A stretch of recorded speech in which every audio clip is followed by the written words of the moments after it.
Jésus, mon roi, est un merveilleux sauveur, un merveilleux sauveur pour moi. Il garde ma vie à l'ombre du rocher où coulent les rivières de plaisir. Il cache ma vie à l'ombre du rocher, en bien rocher de sa grâce. Il cache ma vie à l'ombre de son amour, et là me couvrit de ses mains, et là me couvrit de ses mains. Oui, bien-aimés, je voudrais bénir le Seigneur à cet espace. Nous voulons rendre gloire, honneur à Jésus-Christ, le maître des temps et des circonstances, celui qui est le rocher de notre vie et celui qui nous garde dans le creux de ses mains. Je voudrais inviter quelqu'un à cette heure à louer et à glorifier Dieu avec moi devant ces temps d'épreuve. Je voudrais demander à quelqu'un d'élever la voix et de dire avec moi, oui, l'Éternel est bon et sa miséricorde dure à toujours. Je voudrais inviter quelqu'un de là où il se trouve à dire, paix, paix parfaite en Jésus-Christ, le Sauveur. Alléluia, alléluia, alléluia. Dis-le avec moi. Paix, paix parfaite en Jésus le Sauveur, parfaite paix même pour moi, pécheur, parfaite paix même pour moi, pécheur, oh oui, parfaite paix même pour moi, pécheur. Ô Éternel, Dieu miséricorde, Dieu lent à la colère et riche en bonté. Voici pour nous l'occasion de t'honorer et de te glorifier, quelles que soient les circonstances. Bénis ces instants et bénis ta parole au nom de Jésus-Christ de Nazareth, à qui soit louange et honneur pour les siècles des siècles. Amen. Frères et sœurs, je voudrais, au moment où nous passons tous par l'épreuve, ouvrir avec vous la Bible au livre de Romains. L'épître à Romains, Romains au chapitre 9, et nous lirons les versets 14 à 16. Romains, chapitre 9, les versets 14 à 16. Et voici ce qui est écrit. Que dirions-nous donc? Y a-t-il en Dieu de l'injustice? Loin de là. Car il dit à Moïse, je ferai miséricorde à qui je fais miséricorde, et j'aurai compassion de qui j'ai compassion. Ainsi donc, cela ne dépend ni de celui qui veut, ni de celui qui court, mais de Dieu qui fait miséricorde. Alléluia, alléluia, alléluia.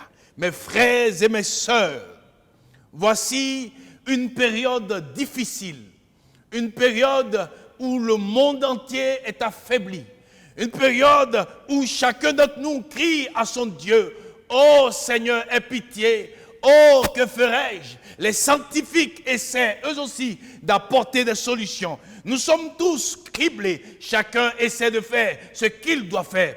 Mais mes frères et mes sœurs, regardez avec moi, est-ce que devant cette réalité, est-ce que devant cette difficulté, nous devons dire que Dieu est injuste? Eh bien, l'apôtre Paul, disons, révèle par son épître aux Romains, devant la situation qu'a vécue Israël et l'Égypte, au moment où le peuple d'Israël devait sortir de l'Égypte, Dieu a manifesté des plaies. Et à un certain moment, tout le monde qui croyait en ce Dieu bon, ce Dieu de bonté, ne pouvait pas comprendre comment une situation pareille pouvait intervenir en faveur d'un peuple. Eh bien, il dit, que dirons-nous donc, y a-t-il en Dieu de l'injustice? Mon frère, Dieu n'est pas injuste. Non, Dieu n'est pas injuste du fait du coronavirus. Dieu n'est pas injuste du fait de cette maladie. Non, Dieu n'est pas injuste.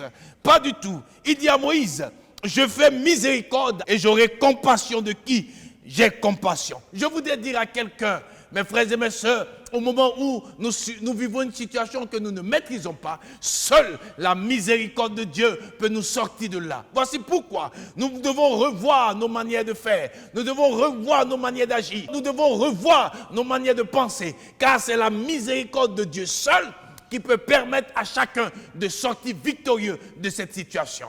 Écoutez mes frères et mes sœurs, écoutez peuple de Dieu, cela ne dépend ni de celui qui veut, ni de celui qui court, mais de Dieu de la miséricorde. Il est temps que le monde entier, il est temps que chaque chrétien, il est temps que chaque vivant sur la terre se rende compte que cette situation, seule la miséricorde de Dieu peut nous en sortir. Voici pourquoi de là où tu es, n'aie point peur. N'aie point peur, réclame la miséricorde de Dieu. Voici pourquoi de là où tu es, écoute, ça ne sert à rien de courir à de vaines pensées, à de vains discours. Mais la seule chose, c'est de crier à la miséricorde de Dieu, au Dieu de compassion. Écoute-moi, c'est lui, le Dieu qui a la corde pour te sortir de cette misère. Si simplement tu crois, tu verras la gloire de Dieu. Mes frères et mes sœurs, de là où vous êtes, je voudrais que quelqu'un élève la voix en faveur de tous ceux qui fléchissent, en faveur de tous ceux qui sont atteints, en faveur de tous ceux qui souffrent. Écoutez, c'est l'heure où l'Église doit se rendre compte que c'est ensemble que nous deviendrons plus forts. C'est l'heure où chacun d'entre nous doit se rendre compte que mon comportement doit influencer celui de l'autre. C'est l'heure du respect de tout ce que l'État nous demande de faire. C'est l'heure, mes chers amis, de pouvoir être de cet élément qui empêche l'évolution de ce virus. C'est l'heure, mes amis, où chacun d'entre nous doit respecter les normes que l'Église nous recommande de faire afin de bloquer ce système d'évolution et d'être celui par lequel la guérison peut arriver. Je voudrais dire à quelqu'un, est-ce qu'ensemble, nous pouvons élever la voix et crier à la miséricorde de Dieu, car il est miséricorde de Dieu, lent à la colère et riche en bonté.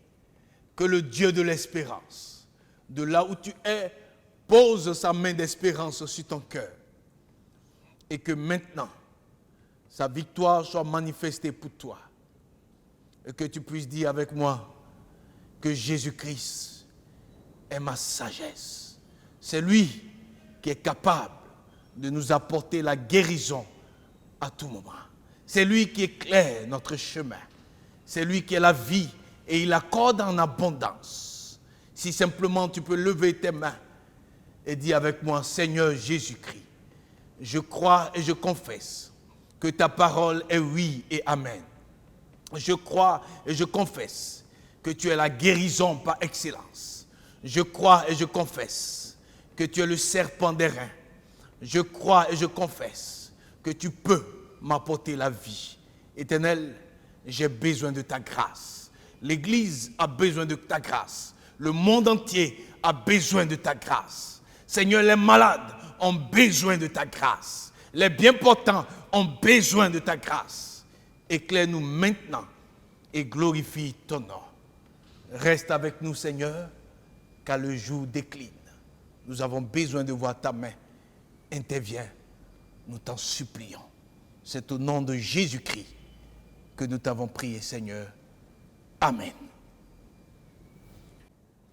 Si tu te vois dans l'air tourment et ton esprit dans le noir, si ton cœur saigne à tout moment, si du matin jusqu'au soir tes yeux se mouillent tristement, sans jamais rien recevoir.